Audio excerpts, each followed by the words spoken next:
Bom dia a todas e todos. Vamos começar agora, em nome da equipe do Instituto de Relações Internacionais e da unidade do Sul Global de Mediação, eu gostaria de desejar as boas-vindas ao seminário intitulado Diálogos, sobre a violência e abordagens transformadoras a partir do Sul Global, o papel político da arte, cultura e comunicação. Esse ano, o seminário anual da graduação vai contar, além dessa abertura, com 3 mesas em formato online e um encerramento em formato presencial, sempre entre 11 da manhã e 1 da tarde, horário do Brasil. As discussões que nós programamos para compor esse seminário vão reunir pessoas pesquisadoras e artistas a partir de suas atuações múltiplas no campo e vão conversar sobre 3 eixos principais. A primeira é sobre o papel da arte na disputa por imaginários e projetos coletivos comprometidos com o respeito à vida. A segunda, sobre abordagens transformadoras de violência e desigualdade. E a terceira, sobre questões de memória, verdade, justiça e reparação rumo a uma descolonização e a democratização efetiva na contemporaneidade. Como eu mencionei, nós vamos ter um encerramento na sexta-feira, de forma presencial, no auditório do RDC, no campus da PUC-Rio. Esse encerramento vai contar com a participação da Companhia do Passinho Carioca e a exibição do espetáculo Na Manha, por isso eu já deixo aqui o meu convite para que vocês nos acompanhem não só online ao longo desses dias, mas também para que estejam conosco na sexta-feira para esse espetáculo. Para nós é uma honra imensa poder organizar um seminário da graduação em torno de um tema tão relevante e, ao mesmo tempo, tão pouco trabalhado no âmbito das relações internacionais. Por isso, eu agradeço muito à professora Manuela Trindade e toda a equipe de graduação do IRI pela oportunidade e pela confiança de sempre. O encontro dos debates de hoje e dos próximos dias são frutos das atividades desenvolvidas no âmbito de SAM desde 2013, quando nós iniciamos o nosso trabalho.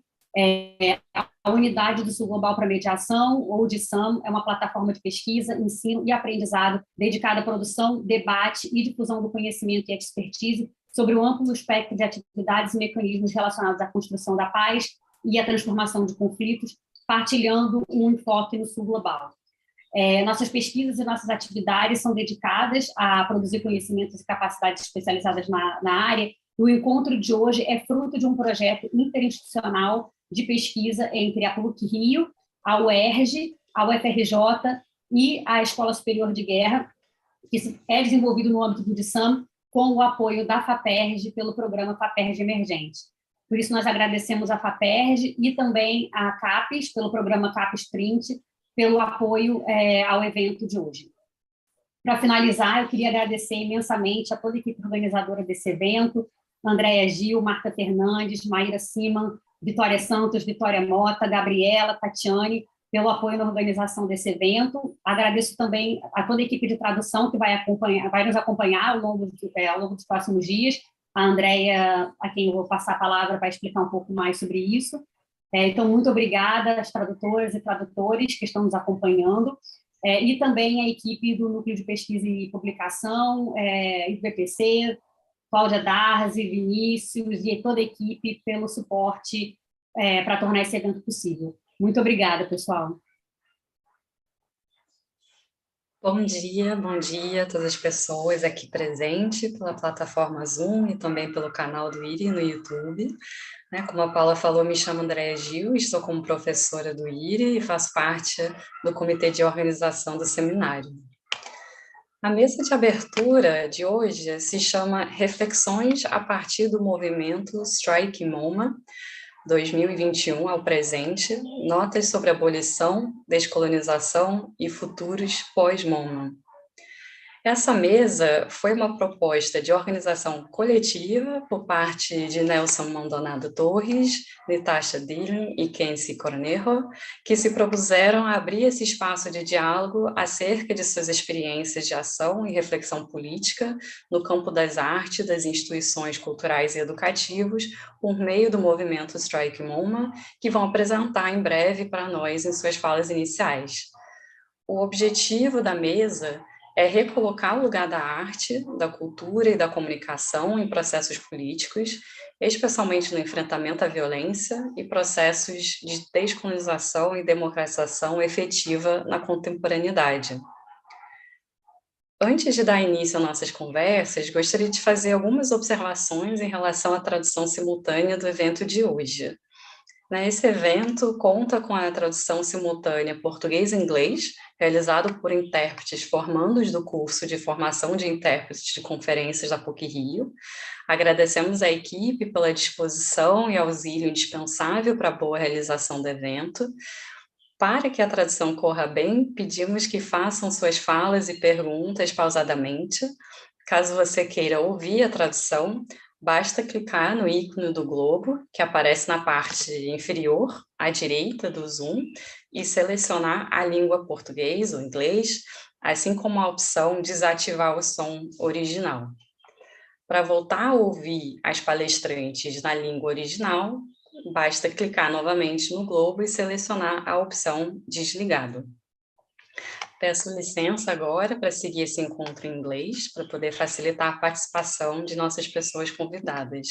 Agradecemos novamente pelo apoio do pessoal da tradução e de toda a organização, que viabilizou esse nosso encontro. So we will now continue with our opening roundtable in English and ask those who have not yet activated the simultaneous translation to click on the globe icon at the bottom right of your Zoom screen and select the language and then mute original audio. To get back to hearing the speakers in the original language, just click on the same globe and select off. For the translation to work smoothly, we would like to kindly ask everyone to speak slowly, and the three of us here today are going to do our best to follow that. We would like to thank once again the team of trainee interpreters from the Conference Interpreter Training Program of PUC-Rio for making this event possible.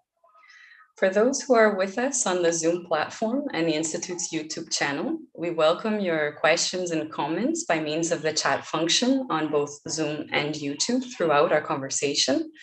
We will bring them together in groups of 3, following our guests' initial talks to further today's discussions. And now I'd like to introduce our guest speakers and thank them once again for their disposition to collaborate with us. Nitasha Dhillon is a writer, artist, educator, and organizer with a BA in mathematics from St. Stephen's College, University of Delhi, and a PhD in media study from the University of Buffalo, New York.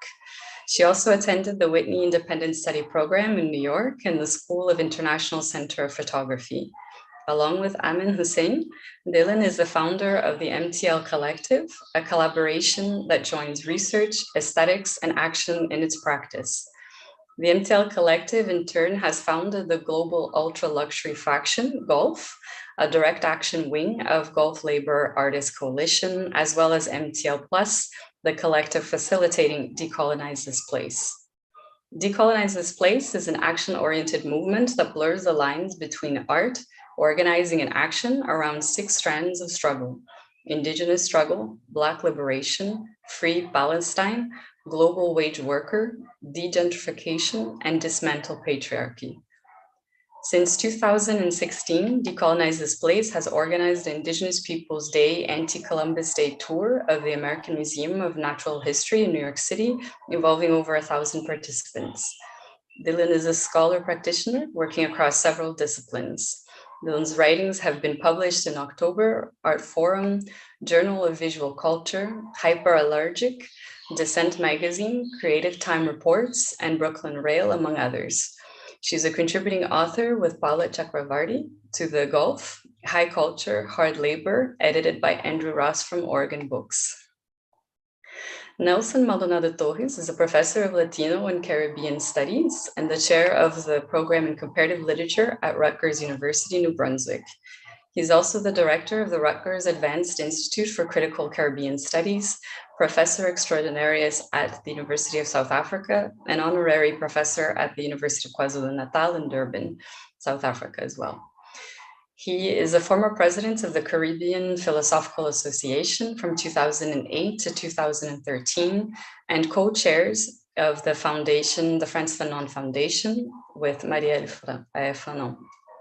His publications include dozens of articles and book chapters on decoloniality and several monographs and edited books, including Against War, Views from the Underside of Modernity, published in 2008, en la descolonización y el giro decolonial, published in 2011. Maldonado-Torres has an ongoing relationship with the Black House Collective based in Soweto, South Africa, and he works with the curators and educators for the decolonization working group of the Strike MoMA campaign in the US.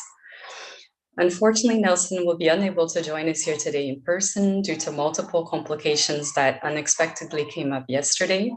That said, he wrote a text for the occasion and asked that we read and share it with all the participants today, which we will do after Nitasha's opening remarks and before Kency's closing remarks. Nelson asked us to extend his apologies to the audience and tell you that he's here in spirit and hopes that his presentation is clear and contributes to the discussion of the central topics of the event for the next few days. He also asked to communicate that next time he hopes to be here in person in Rio and looks forward to future opportunities to collaborate and is glad that we'll be opening up this bridge between Strike MoMA, the Fanon Foundation, and this exciting event and the participants in Rio. Our final speaker for today is Kency Cornejo, who is an associate professor of art history at the University of New Mexico, where she teaches contemporary Latin American and Latinx art histories.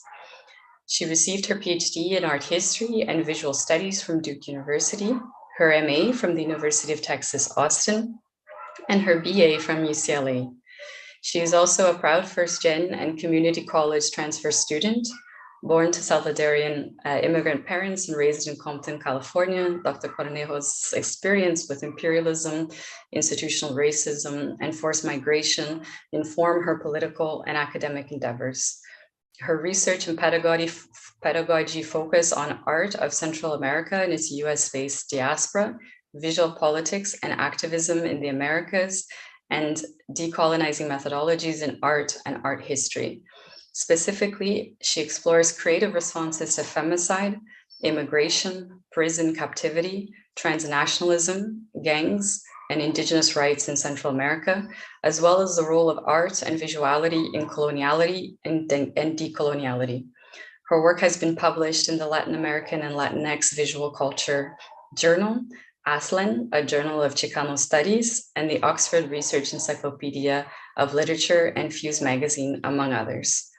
Her forthcoming book with Duke University Press analyzes over 25 years of art and decoloniality in Central America.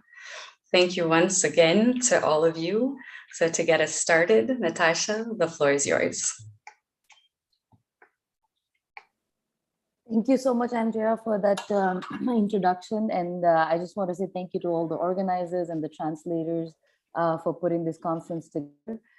It's always such a pleasure to come together with Nelson and Kency to think about what art can do today, especially with constant crisis happening everywhere at all times. And so I have a short presentation that I'm going to share. But before that, in the chat, I dropped some links to zines that we've produced as Decolonize This Place and Strike MoMA. So there is a manual there's a link to a manual that I dropped in, and also a link to Strike MoMA Frameworks of Struggle, and also our website, strikemoma.org, because a lot of the things that I'm going to be talking about are also in that manual. So if anybody is interested in looking at it at their own time. Okay.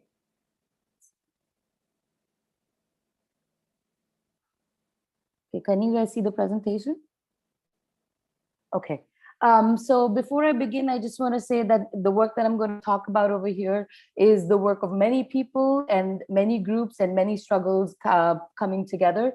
I especially want to give a shout out to Amin Hussain, Marsh Safour, Amy Wang, and some of the other members of Decolonize This Collective, which is also MTL Plus Collective. And we are the ones who facilitate Strike MoMA. The reason why I wanted to start with the Decolonial Operations Manual is because this manual kind of put together our thinking and our actions that have come across, from organizing in places like New York City, Palestine, Gulf region, India and Punjab. And, the way we've been thinking about, especially New York City, as a place of like mapping, struggles of injustices, and then what we can do as artists. So some of the things that we think about is like, what is movement generated art? what is movement-generated pedagogy, what is movement-generated research, and then also to think about what is the role of artists today, or artists as, or how we think of the artists as organizers. And one of the reasons I think why we got to here was, when me and Amin started in 2010, we started as wanting to be artists and filmmakers. But then if you look closely at the art system, the art system is no different than, let's say, the IMF or the UN or any of these institutions that are also inherently colonial in structure. And one of the reasons why, art is a place of thinking about this is because art can also be a place of sanctuary. And museums and art galleries and cultural spaces are often considered to be slightly more progressive, right? Or slightly more leaning towards ideas of human rights. But through a practice of doing action at these institutions like the Whitney, which is a contemporary art institute of American art, or the institution like American Museum of Natural History, which is a public institution in New York City, but it is a hall of white supremacy because it really divides up all our different peoples into things like, Asian peoples, African peoples, Asian, animals, African animals. Like, it's just a whole categorization of people through the lens of, European white gaze, right? And also the American Museum of Natural History is this place of eugenics, which has existed. And so these are just examples of institutions that we've been organizing around thinking about decolonization and abolition. One of the things that I want to point out is that it has been easier to do this work, especially institutions that have, for example, objects or remains or artifacts that they're not supposed to hold, versus thinking about contemporary art institutions. And I think that's where the idea of MoMA comes in. So MoMA is Museum of Modern Art, which is in New York City. And one of the things about MoMA is that it thinks of modernity, right? Just like the project of modernity as it exists overall, but within the art system, if you think about the project of modernity, it comes across as like, okay, it is after colonization, right? It has nothing to do with colonization. But as we know from the work of, Nelson and, other scholars, that modernity is nothing but also colonialism, right? And so how do we actually think about it in practice? How do we actually think about it in terms of our organizing? Now, United States is a settler colonial state. It is built on a land, which is stolen by the genocide of indigenous folks, and then on enslavement, right? Who built the architecture? Who built the economic backbone of the country? And then lastly, it has been sustained through so many immigrants coming in. So you actually see that there is like multiplicity of struggle, but also then that makes us think of like, what does interconnected struggle then mean? What does decolonial struggle mean? How do we actually build those relations? And so what you see with places like MoMA is that quite often when they're talking about, liberal values, right? Liberalism in some ways is like one of the biggest, threats to our movements, because it has this space of, of like, oh, we're making progress, right? But the idea of progress inherently is the problem here, right? It is, we're not thinking about progress or human rights or all of these things because they already account for the human being a Western male body, and none of us kind of fit into that framework. So how do we actually then pivot away from thinking about human rights, about like even the ideas of democracy in some ways, and actually think about what does struggle mean, and then how do we move together? And so, I think if you look at this poster, which is on the right-hand side, on the left-hand side is just, our the cover for Frameworks and Terms for Struggle for Strike MoMA. But on the right-hand side, if you look at these arrows, you will see all these different struggles, concepts, ideas, actions actually apply to a place like MoMA. And quite often what you is when you think about organizing around institutions like universities and museums, you see often these struggles are divided into silos, right? Either somebody's organizing only around workers, or somebody's only organizing around reparations, or somebody's already organizing around, anti-Blackness in the institution, or, or thinking about, weapons manufacturers for, on the board of these institutions. But when we talk about decolonization and abolition, it's a whole structural approach. We have to think about the whole structure of the institution from the ground up. What land is it on? who built the institution? What has it held on to historically? What power is it building? Who is it accountable to? If it does it even need to exist, right? What happens if it's like, for example, we talk about this idea of like dancing on the rubbles of these institutions, right? Strike MoMA comes at a time when, like I mentioned, we've already organized around all these institutions. And what we've realized is that even though the work that we're talking about is moving away, right? It's not asking for a seat at the table. What it has translated into in terms of within the institution is more projects of diversity, equity, and inclusion, right? And what those projects do is that bring folks who look like us, right? BIPOC, Black, Indigenous, people of color, to the table to then assimilate into the project of settler colonization or colonization globally. And so I think what we've been trying to do is thinking about this idea of the exit, right? How do we exit from these institutions? Because specifically what you would see is, MoMA is doing, programming around decolonization and abolition.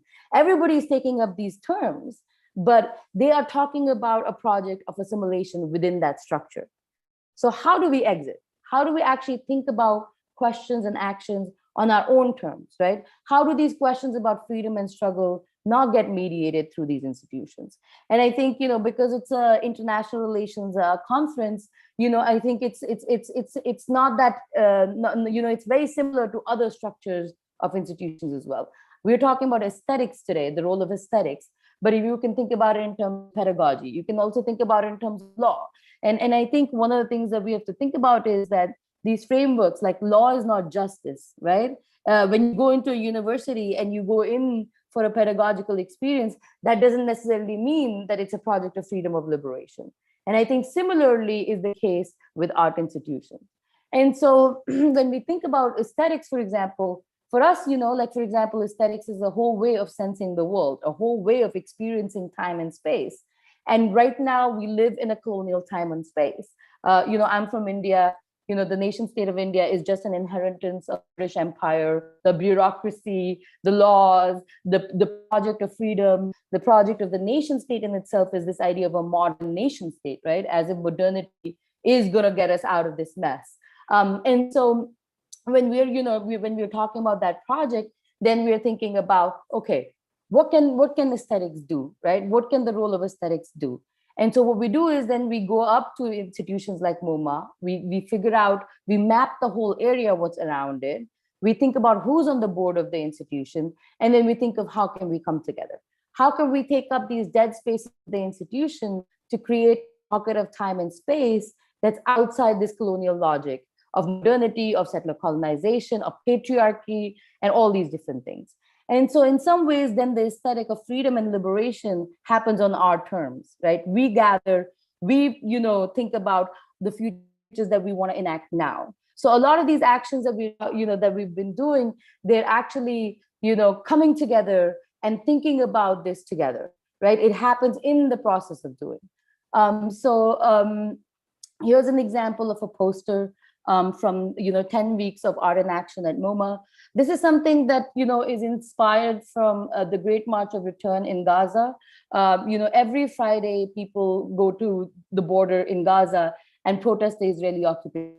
And so we start thinking about this idea of continuity, right? The idea that MoMA, like going to MoMA or going to these actions is not just once a week kind of a situation. Like, how do we actually thread them together as a practice, as a way of living? And so the question often we ask is like, this is not just some external project of activism, right? We actually strike the idea of activism, and then we think about, okay, how are we living? And then how are the spaces that we're part of as a community, how do we transform them? And so, like I said, this was something that was inspired from the Great March of Return, where every Friday we go to the border and protest the Israeli occupation. Every Friday, people in the West Bank go and protest and think about what is, how do we actually act? What does movement mean? How do we actually push for our own freedom? And so here we did, 10 weeks of art and action. Every week, we went to the plaza outside of MoMA. There was gatherings, we thought about diversity of tactics and diversity of aesthetics. So it's not just thinking about propaganda, but it's also about how can thinking and research and action also be amongst us. And so, some of the ideas was like, how can we think of art, action, poetry, agitprop, research, education, conversation, investigation, intervention, testimony, media, text, and fun. It's really important that we actually have fun during this whole process. Here's some images of the plaza. So here's on the left-hand side is this idea of strike, and then the right-hand side is this idea of post-MoMA future. We actually don't believe in the linearity of time, right? We think of time as this, if you think of time as a linear thing, it's something that is based on Western understanding of time, right? A Western modernity, a Western civilization. Are you on time for work? Are you late? It's on this timeline. But the way we think about time is, there's multiple dimensions of time, and then the past, present, and future are now, and we're kind of living in this idea of the tick now. But in the context of post-MoMA future, that's something where we can think about this idea of the post. Because do we need institutions like MoMA right now? Is there anything for us to gain from thinking about reforming them, right? Or is it something that we can collectively decide that, okay, let's think about what is the role of art, what is the role of memory, how do we actually think about these things for ourselves? And so the post-MoMA future then means, okay, pivoting away from institutions like MoMA and coming together and reorienting towards each other versus any institution, government, or university, for example, and thinking about these questions amongst ourselves. And then thinking about the idea of this thing called the undercommons, which Fred Moten and Stefano Harney talk about, which is like, okay, you can be a professor in the university, you can be an artist in the institution, but at the same time, think about abolition of these institutions, right? Because this idea of being a professor or this idea of becoming an artist is not the whole identity of the individual. And especially, I think when we are working within these institutions, which are highly fraught, racist, colonial, it is an extremely violent experience to be working in that system. And it is also an extremely violent experience to then think about reforming them. So how do we actually think about the resources that these institutions have? How can we think about them as the undercommons and then pivot them away, from these institutions? Here's some example. This is, Brittany and Jive. Brittany is a dancer, Jive is a poet. How do we, kind of come together? This was an amazing experience outside the plaza, and very similar experiences to this kept happening. We also did while there was an action happening every week, outside MoMA, we also did assemblies online for people who can't be present in New York. But thinking about, the idea of abolition and decolonization globally. So this is, from Dominican Republic. It's from the group Decolonize IET. And, we've been thinking some monuments, all of these things. I'm sure there's Brazil has such a rich history of also organizing around public spaces around colonization. So this is, part of a moment that we were kind of sharing globally. And then here are some images of the actions that happened. So like I said, every week we went, right? So one week, if you're thinking about class war, the other week we're thinking about Palestine, the other week we're thinking about Dominican Republic, the other week we're thinking about Puerto Rico. And then what that does is through these 10 weeks, we kind of weave and thread all these struggles together, right? And one of the reasons why we think about this is because if you look at the board of, the Museum of Modern Art, or if you look at the board of any of these art institutions, you will see that you would actually find people who are either, part of some weapons manufacturing business. So for example, with the Whitney, we had, Warren Candace, who's the vice president of the group called Safariland. His tear gas was literally used everywhere, from Palestine to the border at Tijuana, to Turkey, to Egypt, to even prisons in New York, in the city. So then we ask, okay, if these are the kind of people who are sitting on the board of these institutions, right, what kind of power do they hold to shape even our own understanding of what art means, right? And I think that's very similar to even universities, if we think about. And so if you have, if you look at the board of MoMA, these actions also began because we started to know that Leon Black, who's one of the board members of MoMA, he is a sexual harasser, right? But what is the reason why MoMA won't let him go is because he has an art collection which has paintings like The Scream and other iconic paintings, which are really important to Western art history, right? And then you look further deeply, because Leon Black is just one of the people. And then you start connecting the dots, then you will see there's like people like General Dynamics, right? Who actually have surveillance systems in South America. They're also like, responsible for like missiles that are bombed in Yemen. Then you look further closely and you start looking at, okay, there are people who are part of defining what anti-Semitism means in universities and art institutions, and then are actually thinking about how around Palestine is framed globally, right? And then you have people like BlackRock, who are responsible for burning the Amazon. You have people who are connected to the New York Police Foundation. And so here's a situation at MoMA, right, where now you actually have a way of thinking about what interconnected struggle can mean for us. And the reason why we say interconnected struggle, because right now it is really important that we think about our organizing outside the frameworks of nation states, right? Nation states inherently are colonial projects. At this point, it doesn't matter whether you're, a nation state from the West or somewhere from the global South. I can say that as somebody who's from India. Our current prime minister who exists, his whole project is one of fascism and Hindutva, right? Which is happening in India right now. And his alliance with, nation states like United States and Germany and, the kind of global Western power that exists. And so I think one of the really important organizing principles for us is, how do we think about outside of nation state? How do we organize outside of the nation state? And the reason why that is really important is because we are facing a planetary struggle at this point, right? We have climate change, of course, anti-Blackness, immigration, refugees, war, right? These are all big terms that exist. But if we get lost in the geopolitics of it, the questions of liberation and struggle also get lost with that. And so I think, once again, what does interconnected struggle mean, right? What are the debts that we owe each other based on the history? What does collective care mean? How can we come together to, kind of think about this crisis, not just as an event, but actually a structure that has brought us here. And then how do we actually think about living today amongst other folks? And so here was another week. This is week 4. We're thinking about what is, modernity is an imperial crime. These are all kind of conversations and thinking that we've been doing over the last 2 years. And so also, if you guys want to go check out some of this, it's also on the Strike MoMA YouTube channel. So a lot of the conversations that I'm talking about, referring to, also there in detail for people to kind of look at if they're interested.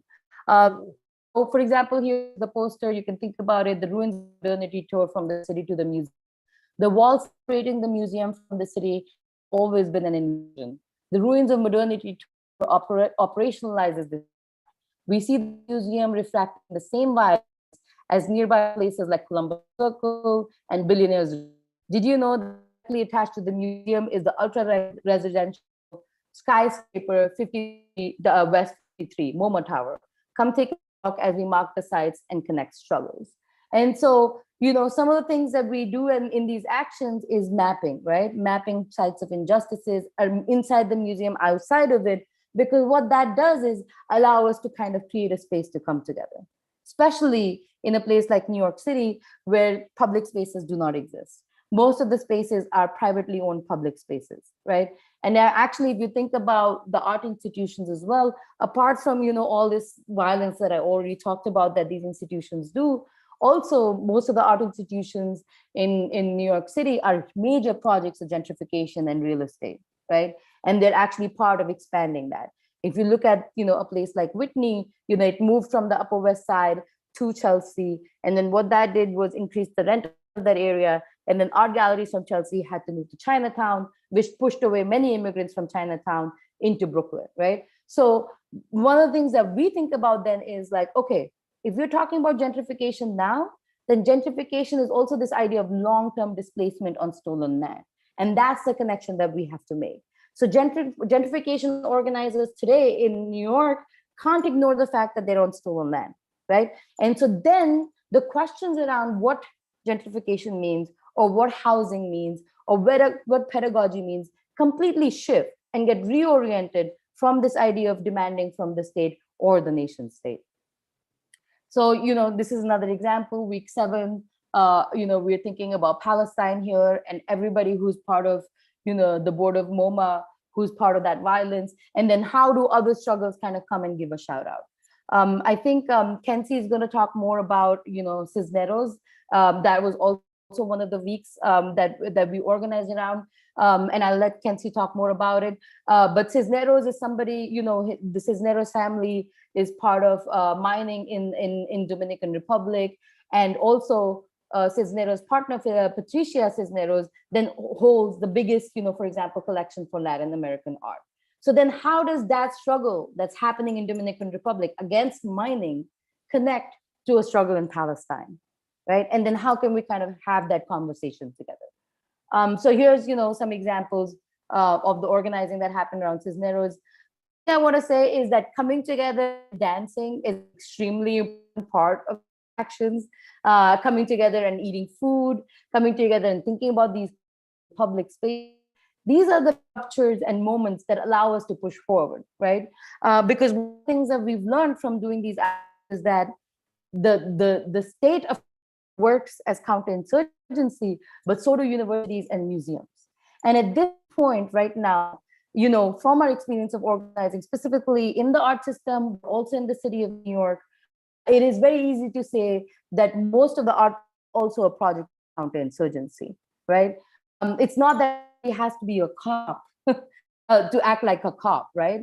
Ruthie Gilmore and Fred Moore talk a lot about this idea of abolition, right? So when we're talking about abolition over here, we're talking about abolition of a society, example, that requires prisons, not just the abolition of prison, right? We're talking about this idea, okay, if we abolish this, we make present.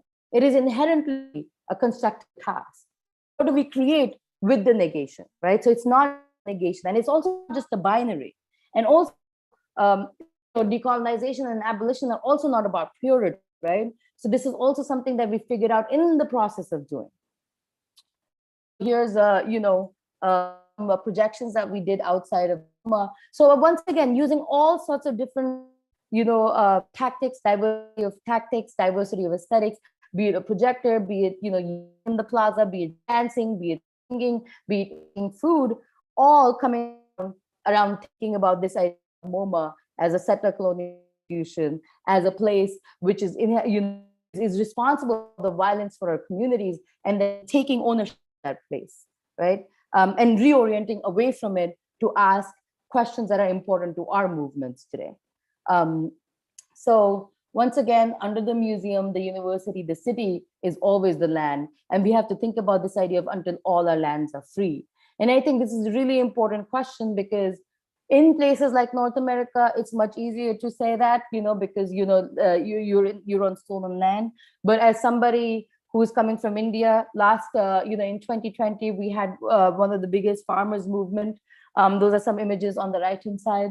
And the farmers movement was against privatization of land of the farmers, right? And if you think about, even struggles around water that we face today in many parts of the world, there are also struggles around privatization of land.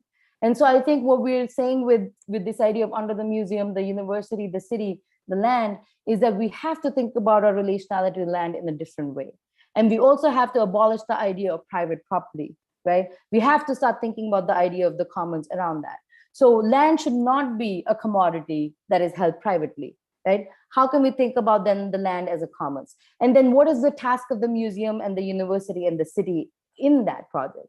And so then as artists, we can actually think about that in relation to the museums, and then think about, okay, if the land the museum stands on is either stolen or is private, then if the museum, right, if the museum is this project of collective aesthetics or art or thinking, then how do we actually reorient it? How do we actually think about it as something that is a commonly held public space, but also land, and then the water and other resources that are associated with it? And so I'll just end with this idea of, the globalizing the intifada. This is a call, the call for the intifada that comes from Palestine. But, one of my dear friends, Sher Singh, who's, an organizer around, factory workers in Delhi, says Palestine is also in Delhi, right? And if you think about Palestine today, Palestine is also in Kashmir, Palestine is also in the United States, because that's what the structure we're against. That's the structure that we're fighting against, right? And I think then we also then have to think about, okay, then what does counterinsurgency mean then within our movements? And it's a very important place to think about today, because this whole project of thinking about abolition, decolonization, and our liberation is a threat, right? And so counterinsurgency is coming hard on us. So how do we still continue this project, right? And how do we, as Fanon said, think about that, okay, people who look like us, right, can also be the local bourgeoisie. And so then how do we pivot from that? And so this is the last slide I have. So then thinking about settler colonization then as a structure and not an event, right? And then these kind of, understanding the infrastructure of power as it works with nation states, land, water, resources, government, mining, all of these things. These are just all there just so that it's not just that we recognize the problem of what's going on, but then what this allows us to think about is who's in the room and who's not in the room. And that's one of the most important principles of organizing that we have, is who's getting left out of the conversation and who needs to be part of the conversation. And then how can we build together from there. I'll end there and hand it off to you, Andrea. Thank you so much, Nitasha. Thank you for your contributions, and your colleagues' contributions.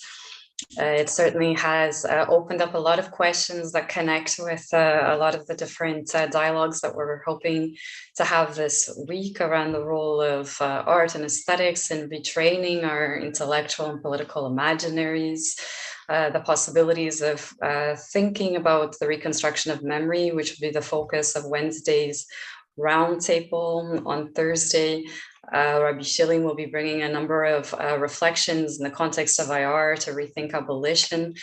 And tomorrow as well, the roundtable will be getting into the specificities of specifically the Brazilian experience of modernity and coloniality through an Afro-diasporic perspective, understanding our own histories of assimilation as a sort of state project through myths of racial democracy, among others. So I think you've opened up a lot of possibilities here for us, and look forward to hearing what folks with us on Zoom and on YouTube, how they hear you, and questions and comments a little further after we share Nelson and Kency's contribution. Now I have the task, not at all simple task, of reading Nelson's text. I'm going to do my best to honor the intention or intonation better of the text, and we'll try to speak slowly as well for translation. The title that Nelson gave to his text that he wanted to share with us today is Reflections on Art, Strike MoMA, and Combative Decolonial Aesthetics. So I'll begin in his words. When I was an undergraduate student and still in graduate school, I used to hear the idea that only art survived as a space of activity beyond capitalism, or that art provided the best example of non-capitalist paradigms of life. The idea was that art is not ruled by economic interests or by a utilitarian approach, that art is not guided by the ideal of accumulating resources, and that its value cannot be measured by money. The idea was that art was an exception to the reign of capitalism, and that therefore, by extension, it seemed to provide an alternative to the multiple forms of violence and warfare that are directly motivated and fueled by capitalism. This conceptualization of art is wrong in multiple ways. Let me mention two. To start, this approach to and defense of art reduces violence to the logic of capitalism and economic interest. This approach does not take into account the ways in which systemic forms of violence are not a result of the capitalist logic or of economic interests alone. Systematic forms of violence respond to the need of maintaining both an economic and an ontological order. While the dominant economic order has to do with perpetuating and perpetual increase of profits and the well-being of the market, the dominant ontological order involves a particular idea about the shape of the world and of everything existing in it. Ontology is about what makes something what it is, and everything that is exists in space and time. Therefore, ontology is about the production of a certain order, the order of the world, the order of things in space and time. For several centuries now, there has been an increasingly globalized ontological order of the world, a global idea about what the world as a whole is like or should be like based on what it is. For several centuries now, ontology has been deeply connected with capitalism, but even more than with capitalism itself, it has been connected with colonialism and coloniality. Coloniality involves ideas of race, gender, and nature that have opened up as well as constrained possibilities for capitalism. Art has played a key role in the advancement of the ontology of coloniality. Ontology of coloniality is another way of referring to the ontology of being. My main argument is that it is erroneous to think of art as something or somehow being removed from violence because it supposedly escapes the paradigm of economic accumulation, when art has been a central part of modern colonial ontology. That is, art has contributed to the images, metaphors, and symbols that allow us to make sense of our reality and to take its coloniality for granted. The history of art in the last several centuries cannot be disentangled with the history of colonialism and ideas about the fundamental difference between cores and peripheries, whites and racialized populations. That art can play and has played a role in decolonization has to start with the recognition that art has served and continues to serve as a means of colonization as well. My second point is that the idea that art provides a refuge from capitalism and from the model of capitalist violence is a fiction. Art has been greatly transformed and made to respond to the interests of capitalism. Consider, as the Strike MoMA campaign has made so clear, the apparent irony of works of art bought by the super rich when auctioned at millions of dollars. Consider also the irony of this very class of the super rich seating on museum boards and helping to define what these museums offer and support as part of their exhibitions and programs. Then also consider the extent to which the sources of revenue for the super rich are connected to extractivism of resources and to the expropriation of lands and resources in different parts of the world. Consider the connection of the super rich and their toxic philanthropy with the production of weapons of war and the building of prisons.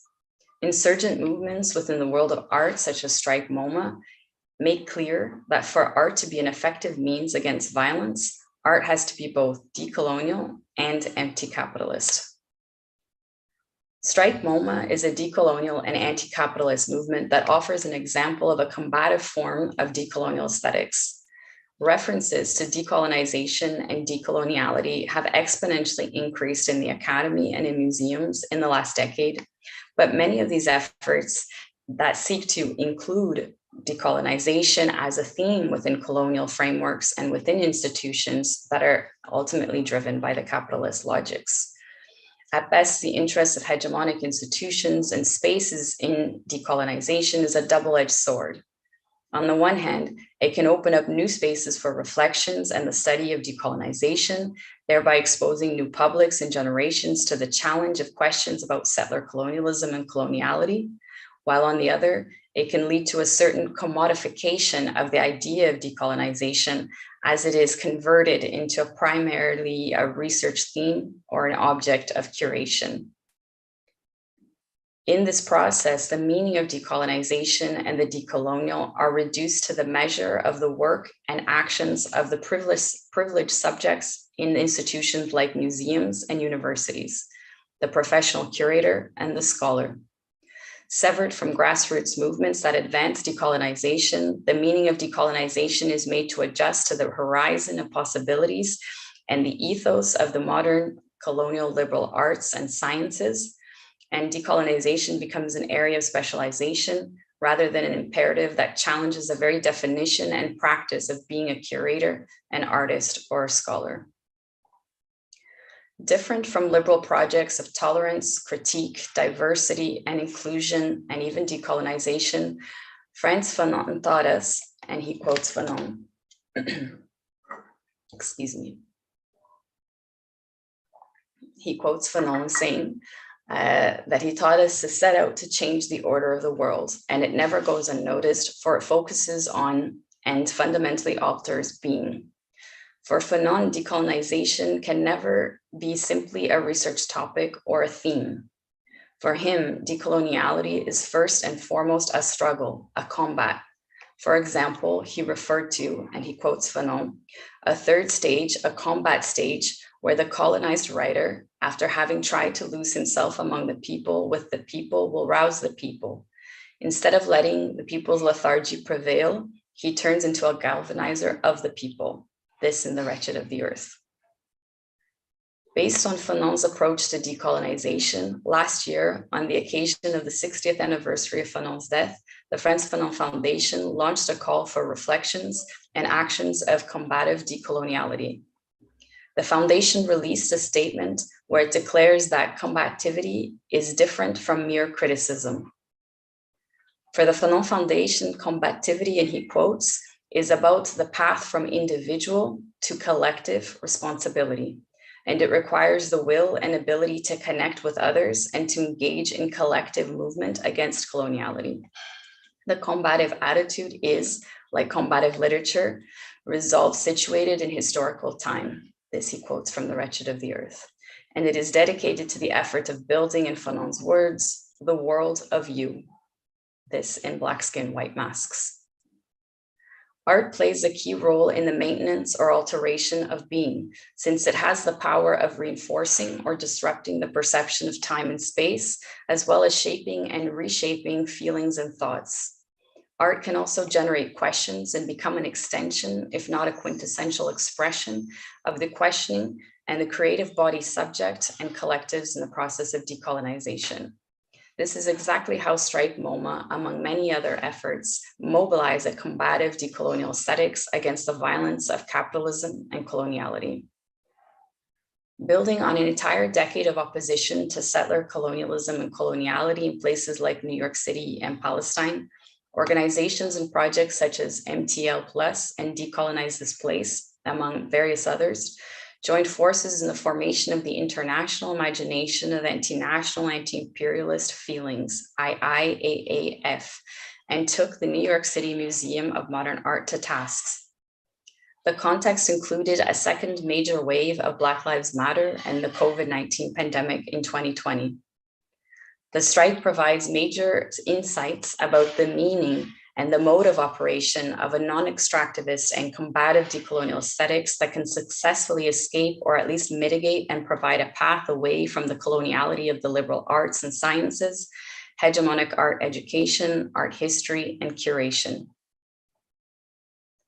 The Strike MoMA campaign combines the frameworks of decolonization, abolition, anti-capitalism, anti-imperialism, and the critique of patriarchy in the effort to de-exceptionalize the museum and expose both its modern colonial aesthetics as well as the political economy of the art system. The strike exposes the ties of donors and board members with extractivist enterprises and the production of weapons of war and mass control, while it also challenges the modern colonial and liberal approach to art that is reproduced at MoMA and similar institutions. Different from the approach to art at MoMA, for the Strike MoMA campaign, and he quotes, art is not a luxury, and it is a vital part of our communities and our movements. Art is one of the few means of production available to oppressed peoples for the creation and sustaining of worlds in the face of death and destruction. One of the most important aspects of the decolonial combative aesthetics of the Strike MoMA campaign is that it also seeks not only to de-exceptionalize the museum, but also to operationalize solidarity. Strike MoMA approaches solidarity as a technology of what Fanon referred to as building the world of you. Solidarity, and he quotes, is the enactment of the social debts we owe each other. In this way, Strike MoMA offers a decolonial framework for approaching gift giving, receiving, and fostering the bonds of reciprocity and connection among people, starting with the people who are considered non-people. Being considered non-people means that one cannot even resort to oneself, to giving oneself to others. It is a world where not even oneself has enough value to be offered to others. The hegemonic art system found a way to perpetuate the state of affairs while benefiting it from the extraction and monetization of the artistic works of the condemned. Decoloniality starts when non-people offer their own selves to others and when they are open to receive the gift of other non-people. In this combative decolonial aesthetic, the aesthetic is intimately linked to the ethical and to the political, to an ethics and a politics of insurgency, community building, and resurgence in face of systemic violence. The acts of giving and receiving that take place in the strike defy the modern colonial order and directly challenge the exception of assimilation into established institutions and practices. The umbrella organization Decolonize This Place mobilizes the concept of de-assimilation to point towards another aesthetic, ethics, and politics driven by the imperative decolonization. Strike MoMA combines de-assimilation with the call to operationalize solidarity, which serves as an engine for combative decolonial aesthetics. I conclude with words from Strike MoMA that provide a strong sense of its combative decolonial aesthetics, ethics, and politics. And he quotes, "Sharing what we've got, material commitments in light of unevenly shared histories of harm, commitments to care, to act, to take risks, to speak out, to give as much as one can and then some. Working on oneself so as not to reproduce systems of harm and oppressive behavior in the process of showing up for one another. Acknowledging debts and acting accordingly forms bonds of reciprocity and healing. Building relations between movements, communities, families, friends. As we weave our struggles together by taking action and holding each other with care, another political imaginary emerges, an intercommunalist, intergenerational imaginary that disidentifies from the nation state, from the museum, and its underlying myths of modernity. Thank you for your time." And here ends, for now anyway, Nelson's contributions. I'd like to pass the word to Kency to continue.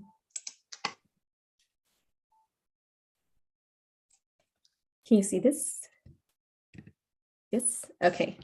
So thank you so much. I want to first express my gratitude to the organizers, to all the participants, the translators, I think that's so important, and of course to my co-presenters, Nelson and Nitasha, who have already shared important points about the work of Strike MoMA. So I won't repeat what they've already expressed so clearly, but we'll build on this conversation. And in spirit of the conference title, Dialogues on Violence and Transformative Approaches from the Global South, I wanted to first share with you some of the interventions I've been working with of the artists who have been doing interventions engaged in these type of dialogues from Central America, which is where my family is from, and will then discuss my support of Strike MoMA and for post-MoMA futures, and hopefully you will see how these are actually very connected. So my family is from El Salvador, located in Central America. The region includes Guatemala, Belize, El Salvador, Honduras, Nicaragua, Costa Rica, and Panama. Its location, this strip of land connecting North and South America, and its proximity to the Caribbean have made it a space of political interest to the United States and has been a site of US intervention for many years. With the Nicaraguan Revolution of '79 and due to the region's proximity to Cuba, the US government designated Central America a communist threat and made every effort to impede civil uprisings. This included billions of dollars to Central American militaries, training in war tactics and torture techniques in the School of the Americas, and installing counter-revolutionary forces known as Contras. So from the 70s to the 90s, the region was basically a battleground for US-sponsored war that resulted in millions killed, disappeared, tortured, and displaced, and waves of mass migration of Central Americans to the United States. This is how my family fled El Salvador and settled in the US. Even though peace accords were signed in the 1990s, the region continues to deal with the aftermath of those years and the new manifestations of violence, which include the highest rates of femicide or gender-based violence, violence against LGBTQ people, increasing extractivist practices, and the assassination of activists, anti-Black violence, anti-Indigenous violence, the creation of transnational gangs, which are actually a product of the United States through its deportation practices, and the increasing criminalization and mass incarceration of poor youth. Of course, a lot of this plays a role in the waves of Central American refugees risking further violence to arrive at the US-Mexico border seeking asylum, where they are only then further criminalized, imprisoned in detention centers, and subjected to family separation. And for these reasons, as you may know, the region has been hyper visible in the media, and you might have seen a lot of these stories perhaps in the news, yet invisible in art historical narratives, even within Latin America. As a decolonial thinker and doer, I chose to be an art historian, specifically to combat the coloniality of the art world. And in the art world and universities that further perpetuate a negation of certain people's creative practices and histories. So I think important for me is I am who I am and my politics are at the forefront, and I happen to be an art historian. It is not my identity or what I do. Systematically representing people as violent in the media discourages the thought of the same people as creators and thinkers and agents of change capable of their own liberation. And we can see this in many other cases. I consider that denial, erasure, very much part of the colonial project of dehumanization. So academic disciplines are very much part of the colonizing project and perpetuate violence in the global South. However, I do not seek to insert Central America into art Western canons from which it has been excluded, but rather to expose, disrupt, and dismantle the colonial logic behind systematic violence in the region by countering the politics of seeing and visibility that have been used against racialized and colonized peoples. I do so by centering anti-colonial acts of resistance, placing these creative acts within a decolonial aesthetics framework, which allows us to move beyond institutional critique of art and beyond coloniality as a subject matter in art, meaning like depictions of suffering, and towards honoring the praxis of Central American peoples and the creativity historically and academically denied to us.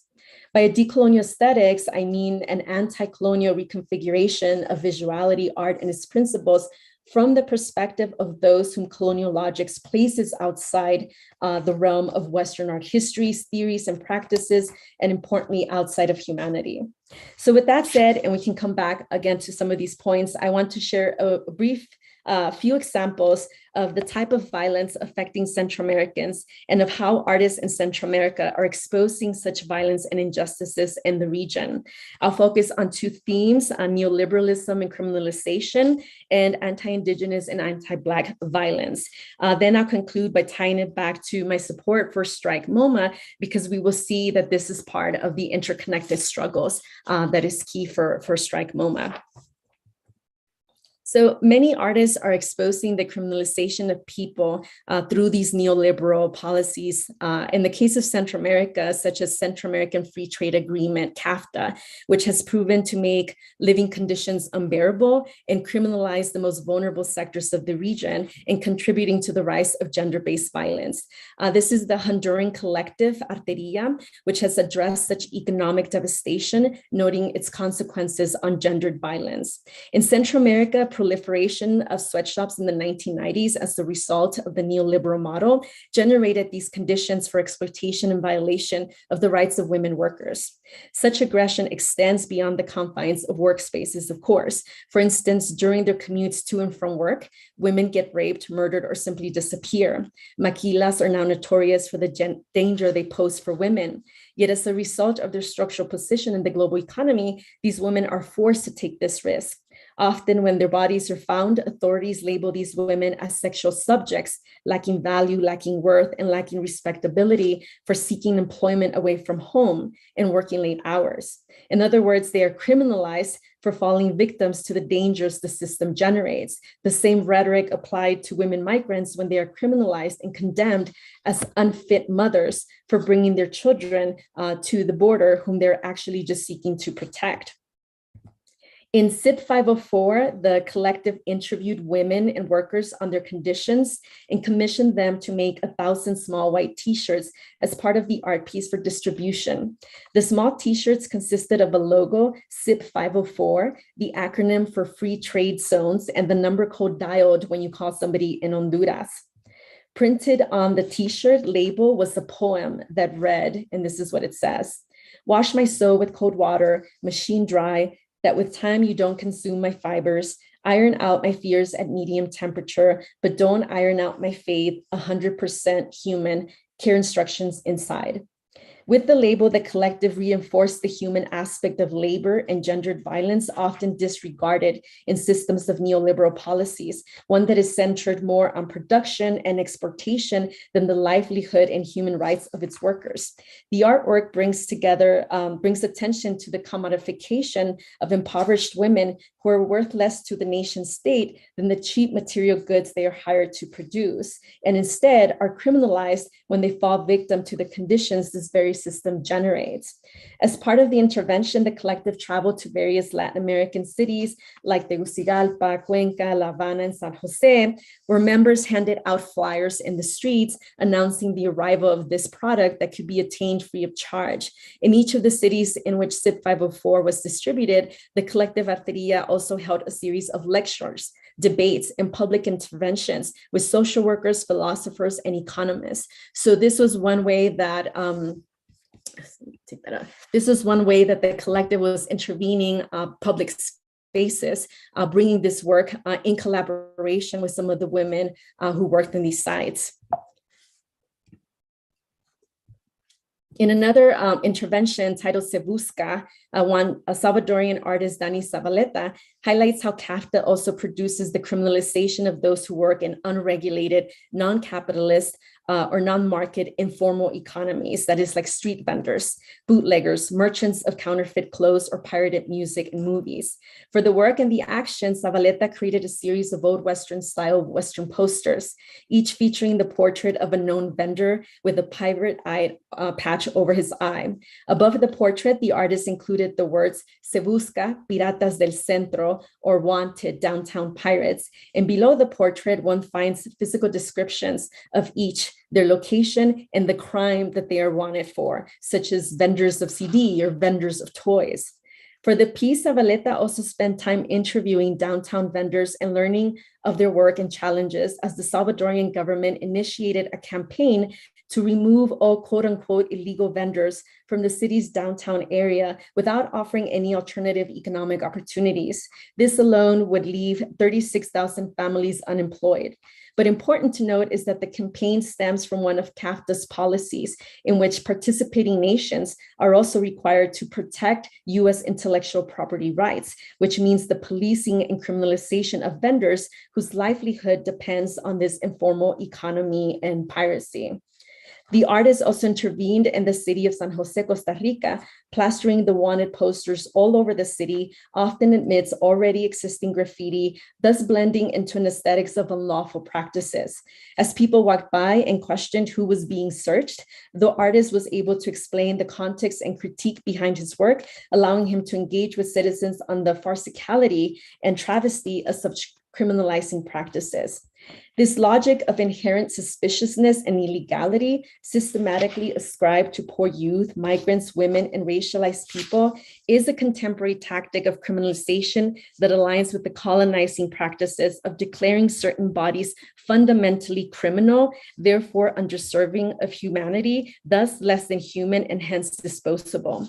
Whether as poor youth, migrants, campesinos, water protectors or land defenders or LGBTQ activists, the current systematic criminalization and elimination or social cleansing in Central America is directly tied to neoliberal agendas and the ongoing colonization of land, of resources, of bodies, and of knowledges.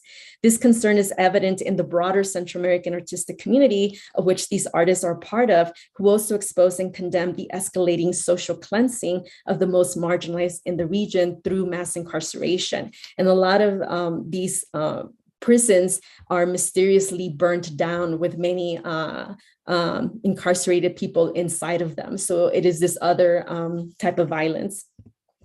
This next example is a performance by Guatemalan artist Regina Galindo titled Tierra, which translates to both dirt and earth. The question that initiated this performance was one posed by a prosecutor towards an indigenous Mayan woman. ¿Cómo mataban? How did they kill? It was the 2013 historical case when former Guatemalan dictator Efraín Ríos Montt faced genocide charges before a national court. In front of 3 judge panels, several Ixil Mayan women testified to the atrocities they endured during Ríos Montt's rule from 1982 to 83. In this short period, Ríos Montt ordered the killing of nearly 2,000 Ixil Mayans and countless rapes and disappearances. Galindo's Tierra is rooted in one specific anecdote, when a Mayan woman recounted how in her village, military men arrived with weapons and brought with them truckloads of people and a tractor. First, they made a large hole in the ground and dumped the bodies of those already there. Then they ordered each person to walk towards their grave, often shoved in with weapons. When the hole was full with bodies, the tractor was used to push down the bodies to flatten them and make more room. In this video performance, Galindo stood still while a similar tractor drove around her. Her motionless, small, and nude body is made even more vulnerable in contrast to this very noisy and hefty tractor that tears into the earth, extracting the soil around her. Galindo remains still and immobile until her small body is left in the center of a mass grave like hole, like those in the 1980s. Yet while the performance was inspired by the testimony of the brave women who came forward to condemn the dictator, Galindo was more inspired by their resilience. Her small body appears to be engulfed in this violence, in pain and in loss, but in fact is a story of survival. Her body becomes an ode to Mayan women as pillars of strength. While the world of many Ixil Mayan women was destroyed, ripped from underneath them, they remain present, and to this day fight the structural systems that enact injustices against their very being, this kind of anti-Indigenous violence, and the state's impunity towards this violence. The striking image of violated earth further alludes to the ongoing struggle to save Indigenous lands as they are stolen, destroyed, and sold to foreign corporations for so-called development. A violation of land rooted in the same violation of women since the moment of conquest, proving that land destruction is also a feminist concern and an anti-colonial part of an anti-colonial history. One artist who has brought attention to anti-Black and anti-immigrant violence in the region is Costa Rican artist Guillermo Habacuc Vargas. You might remember the last year in 2021, images of horse-mounted US Border Patrol agents using their whips to deter Haitian migrants circulated in the media. Outrage, of course, among immigrant rights and human rights activists and the general public condemned this anti-Black immigrant violence as a broader part of imperialism and colonialism. But 5 years earlier, Habacuc was also already condemning this racial violence as part of the war on mobility in Central America. In an intervention titled Rostros Vivos, Habakkuk exposes Nicaragua's anti-immigrant stance, but specifically its anti-Black racism in Peñas Blancas, which is the border between Nicaragua and Costa Rica. The night before the 2016 presidential election in Nicaragua, Habakkuk covered the streets of Managua with posters displaying the faces of Black immigrants in Central America. With the help of photographer Julia Murillo, the artist photographed 12 Haitian and African refugees in Peñas Blancas, creating large-scale Black and white portraits. And what the artist calls a photographic intervention in public spaces, 300 posters were plastered all over the walls, poles, and trees all over Managua. The faces belong to a group of 3,000 refugees from Haiti, the Republic of Congo, Togo, Ghana, and Senegal. They represent a wave of migrants fleeing unbearable economic conditions and seeking refuge and work opportunities in the United States. Their journeys after crossing the sea often begin in Brazil, continue throughout South American countries, and into Central America as a path towards Mexico and eventually the US. Along this journey, they cross multiple borders, landscapes, and undergo a number of dangers and exploitations, illness, and assault. Yet even after surviving such voyage, hundreds to thousands of migrants, which include men, women, pregnant women, and children, find themselves trapped in Peñas Blancas, this border between Costa Rica and Nicaragua. Since 2015, the Nicaraguan government, led by former Sandinista revolutionary Daniel Ortega, has officially closed its borders to these migrants and refugees, deeming them as threats to national security, along with terrorists, drug, and human traffickers. Unable to move forward, migrants are forced to live in temporary camps at the border with no access to food, clean water, or clothing. This led several migrant men to plead with border agents and implore the president to grant them permission to cross through Nicaragua, clarifying that, insisting that their destinations were not to stay in Nicaragua, but to go towards the US, where, according to them, work opportunities awaited them. The Nicaraguan government responded with military troops and border guards to block migrants from crossing, and at points dispersed them with tear gas. It further declared that anyone offering aid to refugees would be guilty of aiding human smugglers, criminalizing anyone who showed compassion for the men, women, and children. Habakkuk placed the iconic Sandino hat on each portrait. The iconic hat is a popular symbol that represents Augusto Cesar Sandino, who was the leader who gave his name to the Sandinistas, the revolutionary group that toppled the Somoza dictatorship in 1979 and now political party. The simple hat silhouette can be found in murals and posters and other visual material across the country, as you see here. By placing the iconic hat on each refugee portrait, the artist challenges the Sandinista government led by Daniel Ortega, who was originally a leader and who has maintained presidency since 2006. The intervention was done the night before 2016 election, in which Ortega was up for re-election and was designed to coexist and contest the political propaganda that saturated the streets of Managua the night before elections. The next morning, as Nicaraguans headed to the ballots, they were confronted with the faces of hundreds to thousands of human beings its government excluded, criminalized, and invisibilized. In Rostros Vivos, the artist critiques a government who failed to uphold the revolutionary ideas of its leader martyr, Augusto Sandino, exposing an anti-immigrant, anti-Black system of failed utopias and promises where neither the left nor the right managed to address the intersection of race and class and its ideas of liberation. These are just a few examples of how violence manifests in Central America today, but specifically how this violence stems from an ongoing colonialism, empire, anti-Indigenous, and anti-Black racism. When we place these dialogues of these artists together, we also see a call against criminalization, which is directly tied to the mass displacement of Central Americans